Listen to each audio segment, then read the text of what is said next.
Hey Chelsea fans, this is welcome to Chelsea Unfiltered. I'm your host Anirudh Sharma, and this is the channel for Chelsea fans by Chelsea fans. And boy, do have we had last 20 crazy 24 hours, huh? I did not see those sort of transfer stories going on. But anyways, just to give you a little bit of heads up about this channel. So this is a channel in which I give my opinion, reaction, and analysis to the latest transfer stories and stories emerging from the club, giving you pre-match and post-match reaction analysis and my opinions on those matters, and more importantly, asking for you for yours. Now, if you like the content, please show us some love and give us a like. Give us a like, throw in some comments, give us some feedback about what you like, what you don't like, what you'd like to see improved. I'm still getting a grips of it. It's a one-man show right now, and if you do like the content, please do subscribe and hit that bell notification icon. I'm sure we will grow very swiftly with you and your support. So yeah, let's get started. So let's just talk about the big story, right? So by the time we would be almost going to sleep, um, or about to, just calling it a day. I told you in the last video that we were negotiating a deal with Benfica. Fabio Romano was reporting that, and this came out of nowhere. Al Nasser basically came in for Joao Felix. For those of you who do not know, Al Nasser is basically the club uh, which is basically Cristiano Ronaldo's club. So there's a Portugal connection there. Now, if you remember clearly, Ronaldo's contract has expired. There were big stories where he might join Al Hilal, which were in the Club World Cup, and beat Manchester City, if you remember them. But he ultimately signed a contract extension with Al Nassr, and as a part of it, he was given partly ownership and also an input in transfers, right? So this is important. So because he might have had input, this is my belief. I'm just saying what I believe in. This That he might have had some input in regard with Felix, because he's also, he's a Portugal national teammate. They know each other for years, and there's obviously a relationship there, right? Um and they came in with a bid, and the discussions went on till late hours of last night and into the early morning, and in the next few hours we had this. So it was already in final stages, and we could see this happening, and then from this we went directly with a here we go. And I mean, the speed with which this happened was wow. Uh, so this deal has been agreed. So there's a 30 million plus add-ons fee. Now, recently, an Athletic a report came out from the Athletic, basically saying that there's basically 30 million euros, and then the add-ons fee, which will take up to 50 million valuation, right?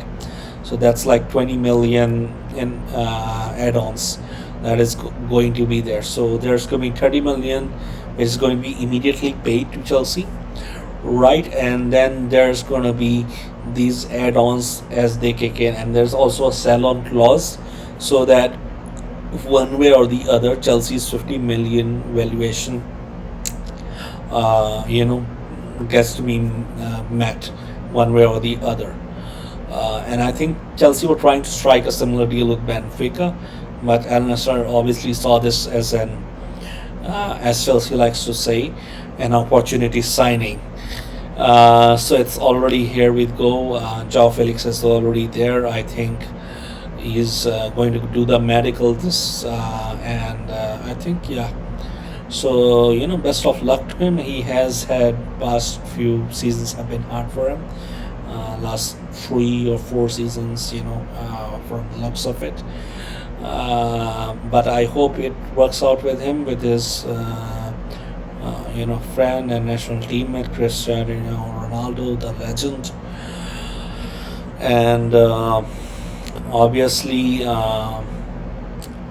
I think this is a fantastic, fantastic business done by Chelsea and the transfer team. I know we doubt them sometimes. A lot of them question them about their negotiating skills.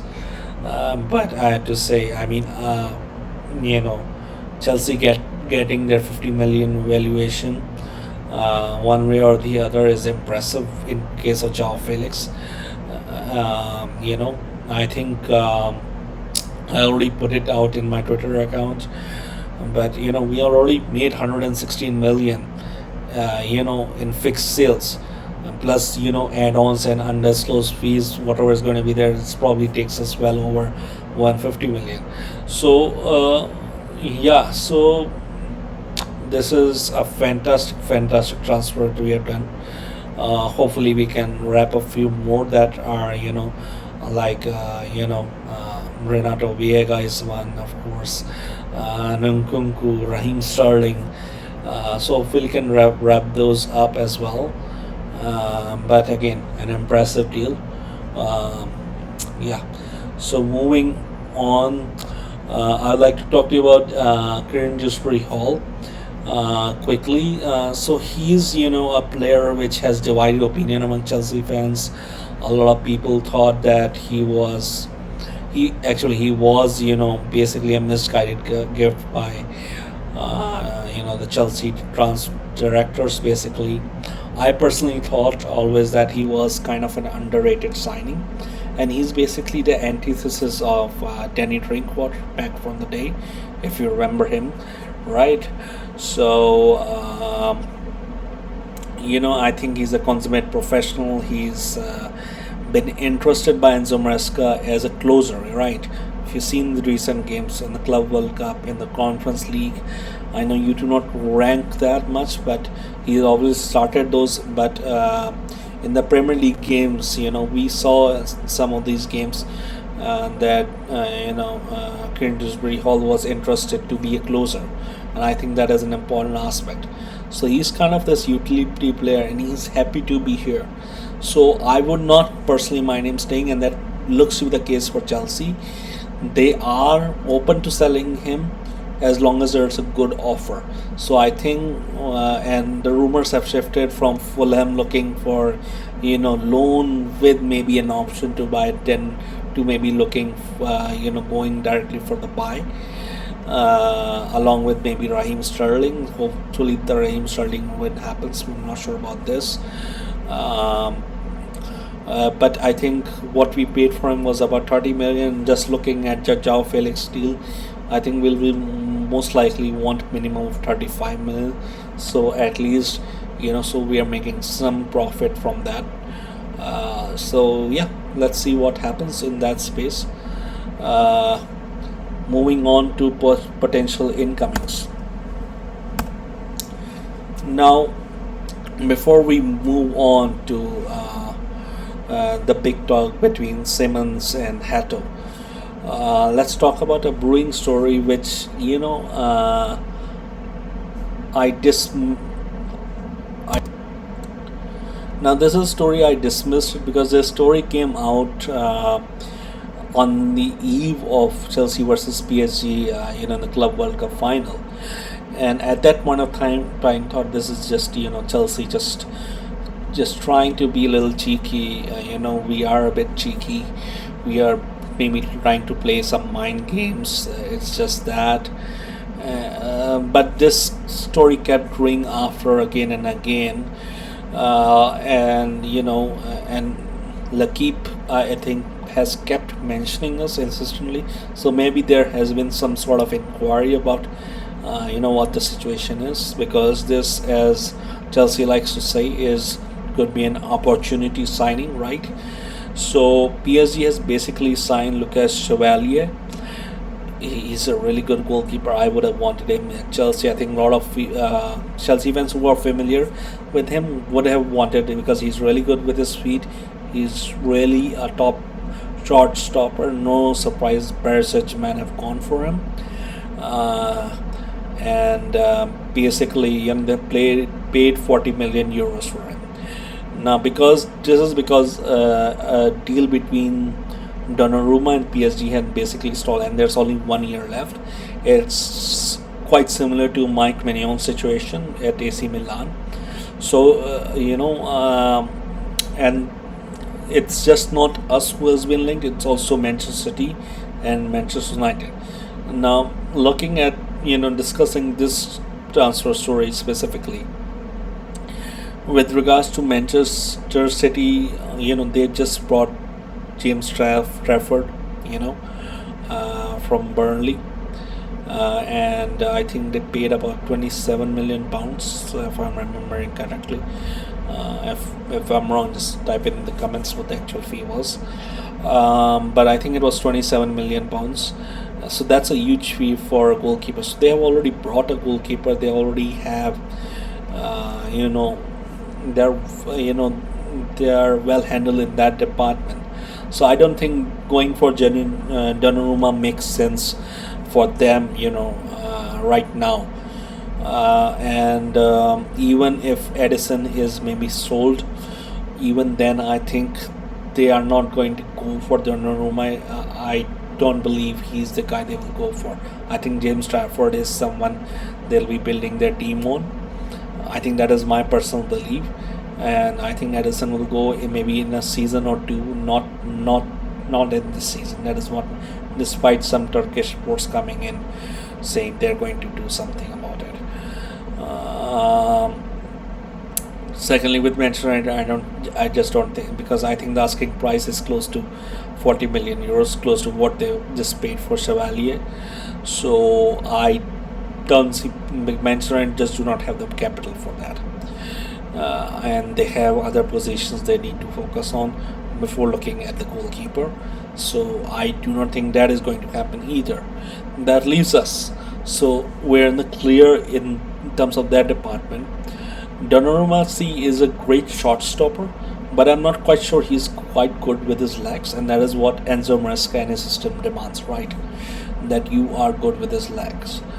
So I think I'm not sure if we will go for Donnarumma, if I'm being perfectly honest, just because he's not that good with his legs. And if we should go, because he's a top goalkeeper, don't get me wrong, he's top shot stopper. PSG do have a similar style in terms of what we do and what Chelsea does. So there might be something there, but I just don't think he's good with his feet. But we'll see what this is. This is something that we need to keep our eye on.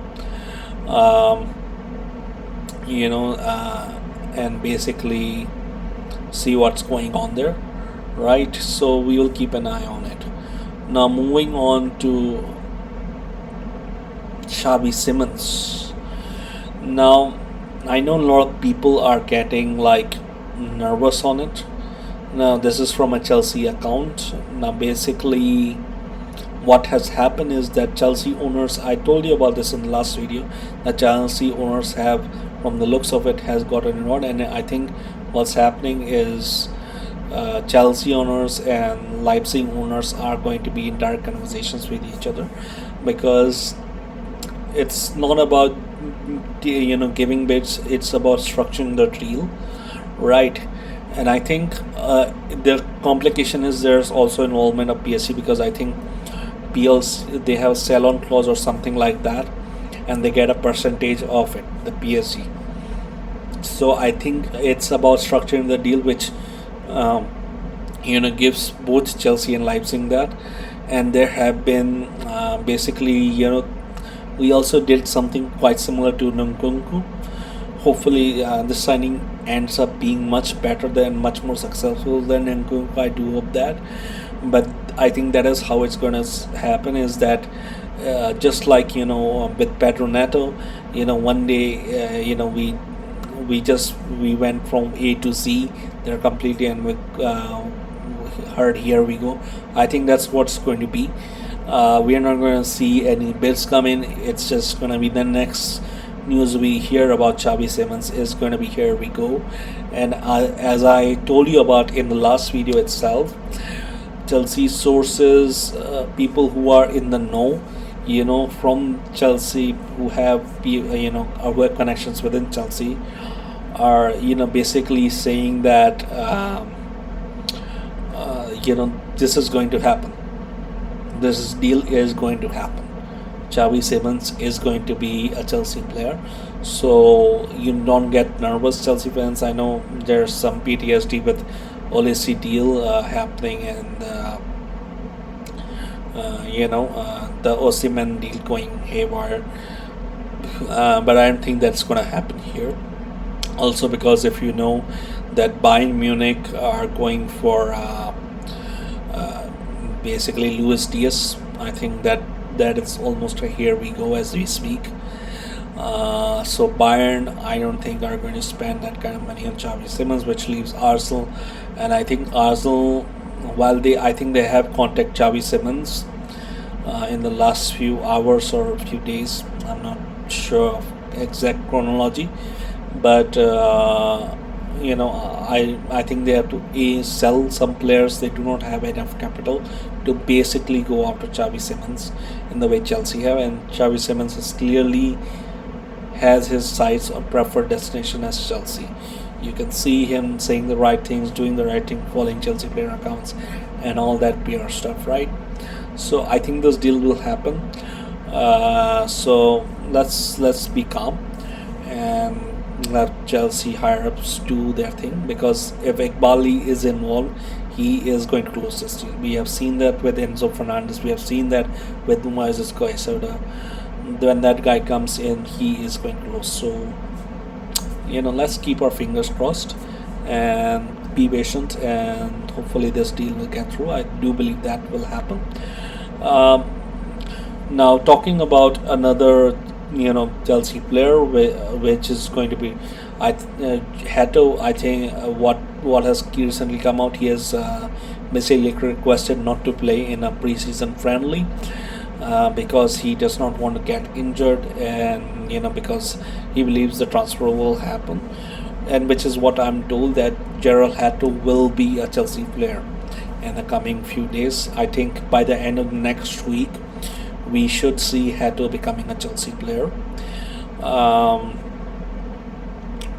And I think this is just for today's video.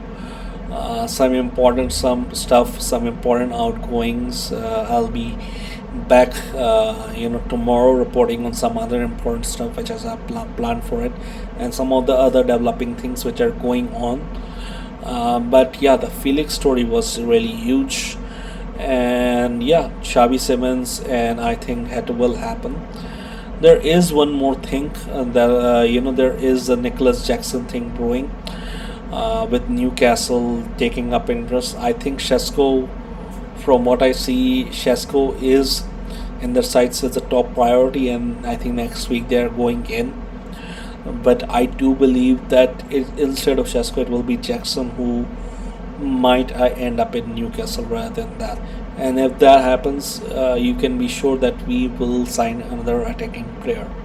So I will be doing a video on that, maybe tomorrow in the next video. So you will see that. So I'll be going deep into that, what exactly it means for Chelsea, and who could we basically be if Jackson does end up in Newcastle. Who will be likely signed, and what will happen there. So yeah. So let's see you in the next video, and please, if you do like the content, please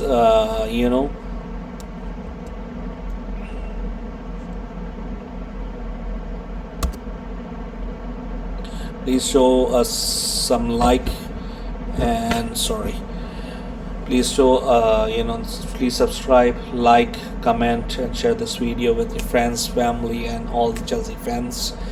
Uh, yeah. So I'll see you in the next video. Uh, Keep the blue flag flying high, and remember, we are the world champions. Bye.